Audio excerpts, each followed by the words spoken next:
What's up, guys? Welcome to today's video. Hope you guys are all having a great day so far. So I got my phone here and I got my business partner Ricky right here. We had you guys ask us some questions on my Instagram. If you guys did want to check out our Instagrams down below, I'm not only going to link mine but Ricky's as well. So today's Q&A is going to be focused on our partnership, how I met Ricky, what our business actually is, and then I'm pretty much just going to go through some top real estate questions that you guys asked us. But first, for those of you guys that don't know Ricky, I'm sure almost 90% of you guys know Ricky. I wanted him to introduce himself and talk a little bit about what he does.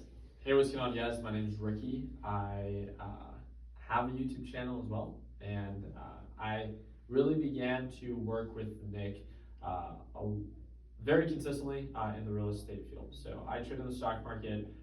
We invest in a couple different areas, but I didn't really begin to become as involved until I began to partner up with Nick, and I think that's right away one of the biggest takeaways, if you have one from this video, is working with other people who are more talented in other areas.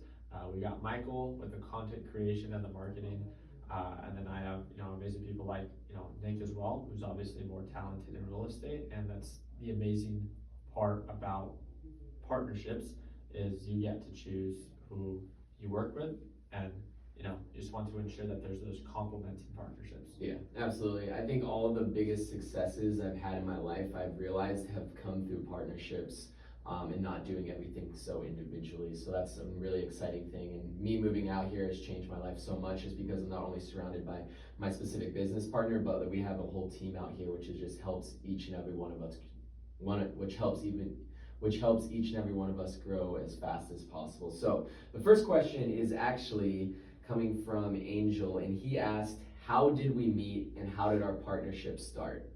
So we met from social media actually in 2017, I believe. I was not super heavily invested in the stock market, but I came across a YouTube video that he did with Jubilee, and I immediately reached out to him via Instagram, social media, and he responded to me with a very specific response. He actually did a video response, which I thought was really cool. I was living out in Los Angeles at the time, and then I think you came out for a couple business meetings, and we ended up meeting up. And ever since then, I've been back and forth between Los Angeles like multiple times until I moved out here last year. Yep. Our business partnership, we started our first house flip was in end of 2019. And the thing that I want you guys to understand now is I don't know. I feel like nowadays everyone always wants to make it super established and make it seem much bigger than it actually is.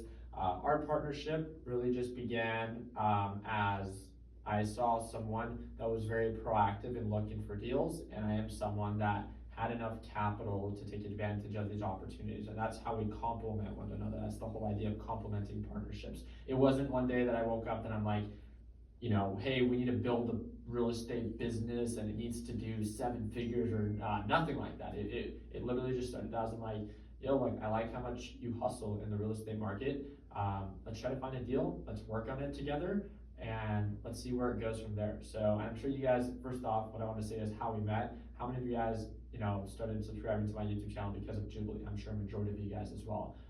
And just to know that he took action in other areas and he was proactive with it, it's so crazy. I think a really big disconnect right now on social media is how official everyone makes their business to be or to look. A lot of you guys know that one of my biggest focuses is I like to surround myself with good people that are motivated and like to have fun with what it is that we do. And I'm so blessed to be in a position where I not only get to connect with a bunch of like-minded individuals, but I've met, I would say, 80 to 90% of my partners or partnerships all through social media. Yeah. 2 of the last deals that we just closed in 2021 came from people who followed me on Instagram. That's it. Next question, what is your end goal for your business? I want you to share it, and then I want to share it because I'm sure that they're not going to be identical, I'm sure. No, yeah, because we've actually never really discussed this. First of all, I don't even know if we talked about it, but we're partnerships with flipping houses. We have an LLC where our main focus is flipping houses. So for those guys that didn't know, that's exactly what we do. We partnered up officially actually only a couple months ago. Our first house flip was actually not even under our own LLC, but 2 years ago, we originally discussed, when I was still living in Los Angeles, very, very loosely, just kind of for fun. Ricky was like, I want to like fund an account where we can lock up like 2, 3, 4, 5 deals a year and start flipping that way. Like I can fund the account and I can fund the projects and we can work that way. And it's crazy to see from like 2 years ago, kind of just discussing that for fun, to actually seeing it come to life and actually execute every single thing we talked about is really exciting for me. But the end goal for me, like from a numbers standpoint, would be just building up a business that has the consistency that we're both looking for. Because right now, we're getting these deals so like off and on where it's like, oh cool, we have a deal this month, but then next month we have nothing. So my biggest goal would be just having some sort of consistency where we can lock up honestly like 2 deals a month and then scale it from there to eventually building out an entire team where it's not just Ricky and I, to where we can scale up to 4 or 5 flips a month, up to 60 deals a year, and go from there. So I think it's all a skill, and it's all gonna come down to scalability over a certain time frame. But for me, having 60 deals a year would be incredible.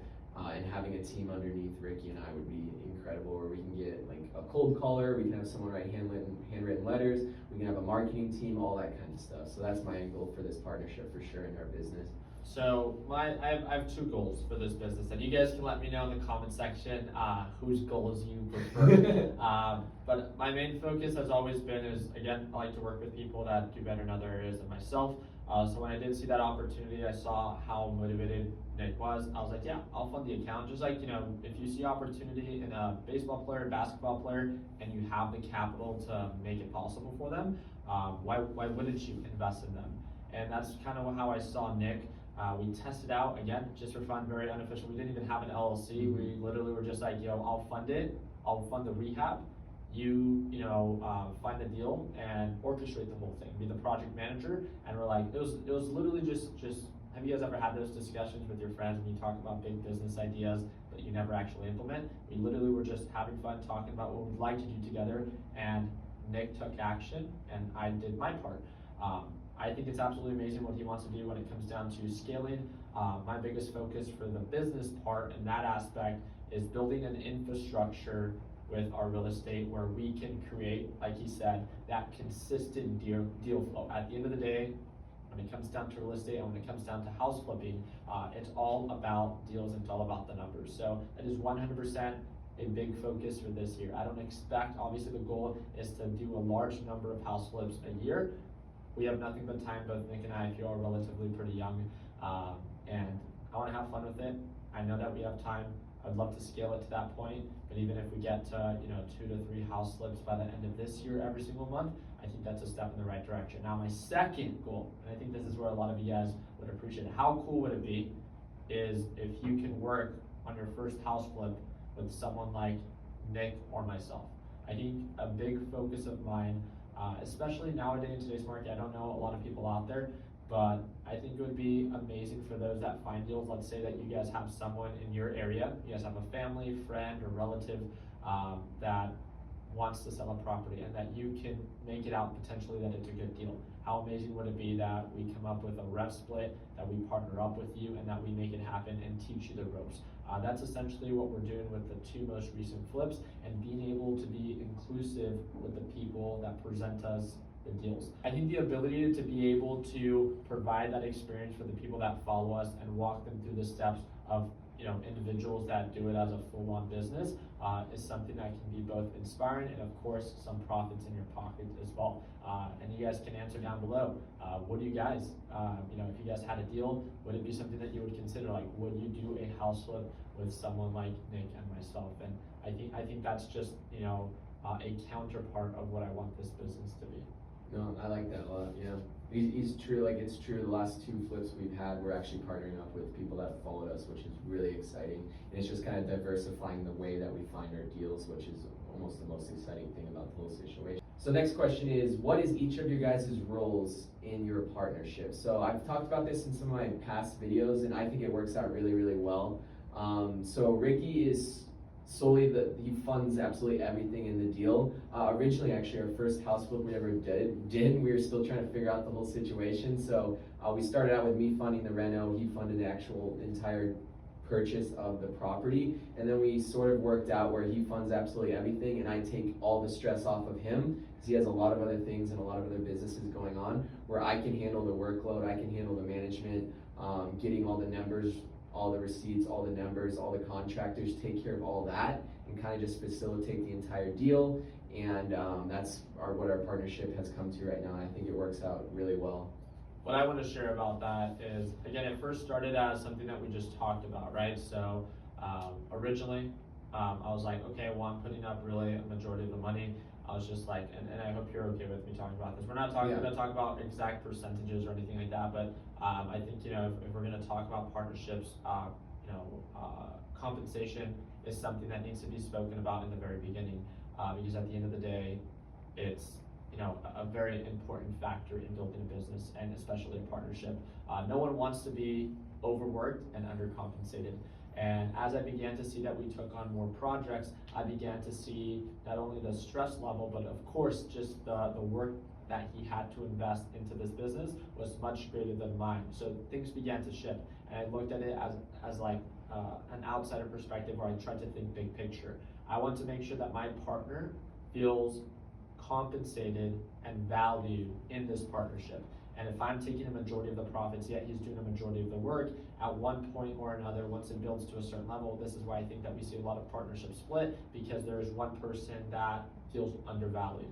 So I began to change the rep split, where he began to make more off of the house flip itself than myself, where he began to be more compensated for per flip than myself, because he took more of the workload.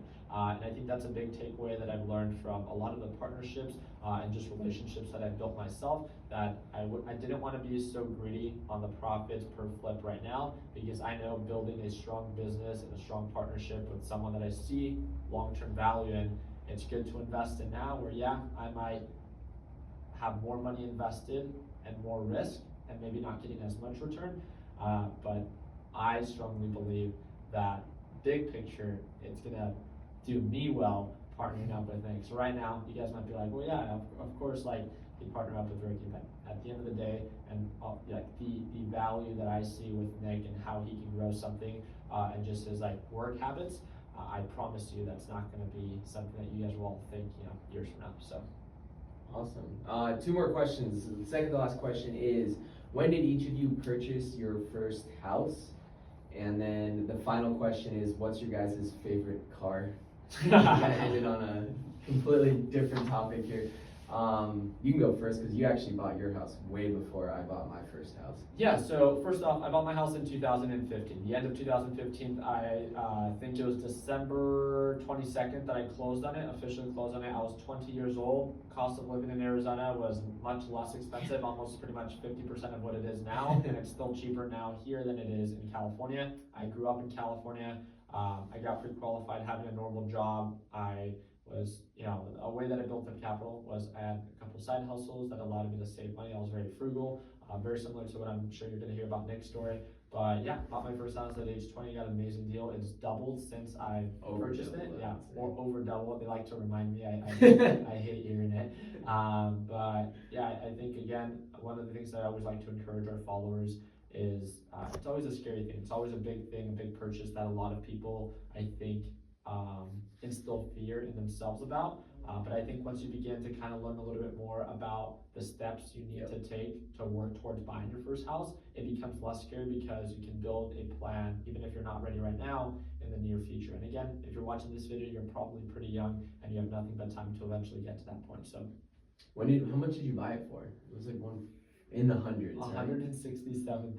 That's crazy. It was a foreclosed home. Yeah, that blows me away. That's insane, but it just goes to show, I guess, the appreciation, the overall real estate market. And now you rent it out. So you lived in there for a little bit, and then you rented it out. Our team, that's where our team is based on. I think I'm gonna keep that house forever, just based off of how cheap I got it for. Yeah, might as well hold on to it in cash flow. A lot of memes. I bought mine 4 years after Ricky. I honestly, he helped me so much buy the house, even if it wasn't so like directly. He put me in contact with my first real estate agent, Lenny, who was able to run me through my first deal, and he was the one that kind of really pushed me to make the full-on commitment. It's basically he's just like, just go for it. Like, at this point, it's a good deal. You just kind of go for it. And at the end of the day, like, some people just need that final boost, and that's exactly what he gave me. So I bought in 2019. half the size of his house in a worse area, but I bought it for $210,000. So 4 years later, that's the appreciation there. But now that house is worth $300,000, so I have a lot of equity into it now. I bought it with a larger down payment because I wasn't living in Arizona at the time. I was required to buy it as an investment property, so I had to put over $40,000 down on it, and I strictly bought it for cash flow. I never intended on living at that property, and so far it's my highest producing cash flowing property. So yeah, I kind of did different approaches there. I was more of a standard purchase where I went through like a real estate agent, I went through the MLS, and he went through like the foreclosure, he got it through a foreclosure process. Both great deals, I think. But yeah, and then my dream car right now is Lamborghini Huracan. It's like pretty much what I want. Yeah. Yeah. Ever since I drove his one day to actually take my real estate license test like a year ago. It was just such a good experience, such a motivating experience, because I didn't have a car at the time when I went to take the test. He threw me the keys. He's like, just go take the Lambo, because I was running late. Best drive I had to go take a test before. Dream car. My dream car was I don't know how to answer this. My dream car was like the Nissan GTR. Ever since then, I've bought a couple cars that, you guys know, from McLaren, Lamborghini, Ferrari, but it's never been that same fulfillment that I got when I bought my dream car. Yeah. So obviously there's cars that like, yeah, it'd be cool to own a Koenigsegg, right, or a Pagani, but my focus just isn't there anymore. I'm so grateful that I was able to buy my dream car at a young age and experience that fulfillment. So my biggest thing that I want to share with you guys is like whatever motivates you. You're watching this video either because you like real estate or because you want to invest in real estate to get to a certain point to provide for yourself, provide for your family, your future family, or experiences. And regardless if it's materialistic things or prepping your future self, I don't think you should ever be ashamed of what motivates you. I was really motivated at a really early age due to the idea of a materialistic GTR, and that's what got me to the point to waking up every single morning and try a little bit harder than the average person. So if it's a Lamborghini, if it's a house, if it's a watch, whatever it is, just hold true to that,